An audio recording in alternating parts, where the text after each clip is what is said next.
Bonsoir à tous, bienvenue dans votre édition d'information locale. Dans les titres de ce jeudi 12 septembre, un effet JO sur le tourisme francilien. La fréquentation a été boostée dans la région pendant la période olympique cet été. Explication à suivre. La pauvreté ne cesse d'augmenter en France, c'est le constat dressé par le Secours populaire français qui a dévoilé son baromètre annuel sur le sujet ce matin. Et l'antenne locale de l'association fait le même constat dans les Yvelines. Enfin, les animaux peuvent aider les personnes en situation de handicap. Des jeunes de l'Institut médico-éducatif de Trappes participent à des ateliers de médiation animale dans une ferme de Saint-Nom-la-Bretèche. L'objectif, renforcer leur apprentissage et leur estime de soi. Cette information donc pour commencer, les Jeux Olympiques et Paralympiques ont eu un effet très positif sur la fréquentation touristique en Ile-de-France. Choose Paris Région a enregistré un pic de 15% entre le 24 juillet et le 11 août. Plus de 4 millions de touristes se sont rendus sur le territoire. Rien que sur cette période, beaucoup de Français et des étrangers plus nombreux par rapport à l'an passé, avec un afflux de visiteurs autour des lieux de compétition. Les Yvelines, qui accueillaient 5 sites d'épreuves pendant les JO, ont particulièrement profité de cette hausse. Écoutez Alexandra Dublanche, vice-présidente de la région Île-de-France en charge notamment de l'attractivité. Sur le début de l'année 2024, le premier semestre, la région Île-de-France elle conforte véritablement sa position de première destination touristique mondiale, plus de 22 millions de touristes. Et même s'il y avait eu des craintes en amont, les Jeux Olympiques ont été un booster là aussi. C'est d'ailleurs le pic d'augmentation par rapport à 2023. Il est dans les Yvelines. On a plus 27% de fréquentation touristique totale sur les Yvelines par rapport à 2023 sur la période des Jeux. Donc ça, c'est très positif puisque ce sont bien sûr des retombées économiques pour nos territoires, pour nos acteurs du tourisme, hôteliers, restaurateurs, commerçants, donc on ne peut que s'en réjouir. Et la région estime que les perspectives sont très intéressantes dans les mois à venir en matière de tourisme. Elle avait été mise en place justement à l'occasion des Jeux Olympiques. Les voies Paris 2024 ont été totalement désactivées ce mercredi soir, mais ça ne pourrait être que temporaire. 57 km de ces ex-voies réservées pourraient être prochainement de nouveau interdites à la circulation générale. Ces fils devraient être dédiés à l'avenir au transport en commun, taxi et au covoiturage. Le périphérique parisien, l'autoroute A1, mais aussi l'A13 dans les Yvelines seraient concernés. L'État n'a pas encore confirmé le calendrier de cette mise en place. Lors des Jeux paralympiques, justement, les épreuves de paradressage ont mis en lumière un rôle primordial, un rôle intéressant, celui des animaux dans la thérapie des personnes en situation de handicap. 2 fois par mois, les jeunes de l'Institut médico-éducatif de Trappes participent à des ateliers de médiation animale dans une ferme de Saint-Nom-la-Bretèche. L'objectif, renforcer leur apprentissage et leur estime de soi. Gabriel Gontier.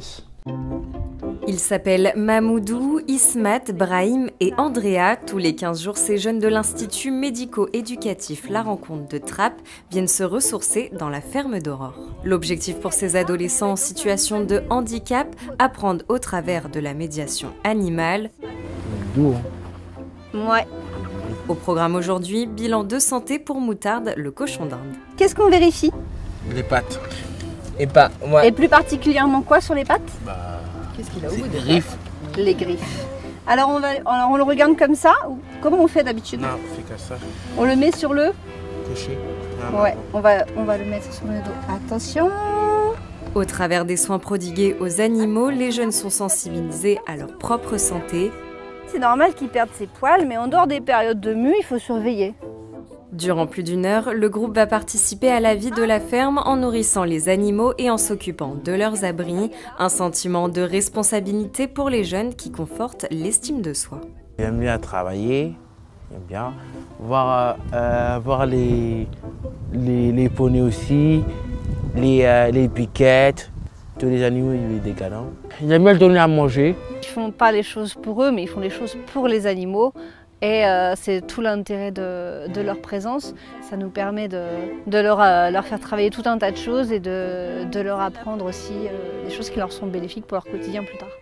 Aujourd'hui, la médiation animale est reconnue pour faire progresser considérablement les personnes en situation de handicap, tout en contribuant à leur bien-être physique et psychique.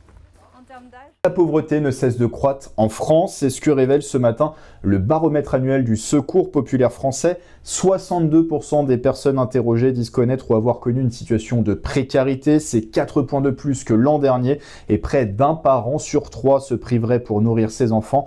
Même constat au niveau local dans les Yvelines où l'antenne du Secours Populaire organisait aujourd'hui sa 4e édition de son marché pop à Magny-les-Hameaux. Les propos recueillis par Gabriel Gontier. On a de plus en plus de personnes aidées, donc ce qui pose des problèmes parce que les budgets ne sont pas extensibles. Donc nous on a choisi de donner moins mais de donner toujours à tout le monde, mais on est obligé d'augmenter le nombre de collectes. Maintenant on a des populations qu'on ne voyait pas avant, les retraités par exemple. Il y a des personnes qui restent moins de 2 € par jour et par personne pour une fois qu'ils ont payé toutes leurs charges. Et nous reviendrons dans notre édition de demain sur le marché pop à Magny-les-Hameaux. Pas toujours facile de trouver un mode de garde pour son enfant en cette rentrée et l'aspect financier peut parfois compliquer les choses. À Guyancourt, la ville a décidé d'accompagner les parents en proposant une aide financière. Les explications du maire François Morton, interrogé par Mélanie Poquet. Des fois, le frein, c'était un frein financier pour aller sur le secteur libre.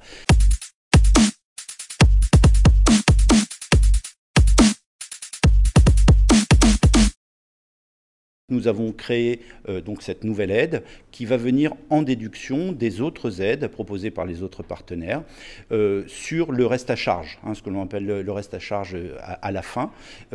Si vous voulez, en fonction des ressources de nos habitants, cette aide va permettre, encore une fois, d'amoindrir le coût de quasiment la totalité pour certaines personnes, jusqu'à peu près un tiers pour les plus forts revenus.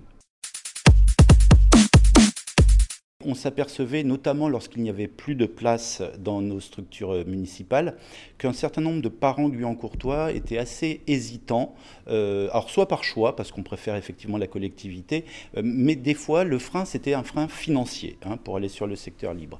Et donc on a étudié cette aide complémentaire, puisque les parents bénéficiaires peuvent avoir un certain nombre d'aides, notamment par la CAF. En fonction des ressources, et le maximum est à 120 €, je crois, dans notre barème de mémoire. En se faisant connaître, en venant voir évidemment nos services, et nos services vont étudier l'ensemble des justificatifs pour permettre effectivement de valider la demande ou pas.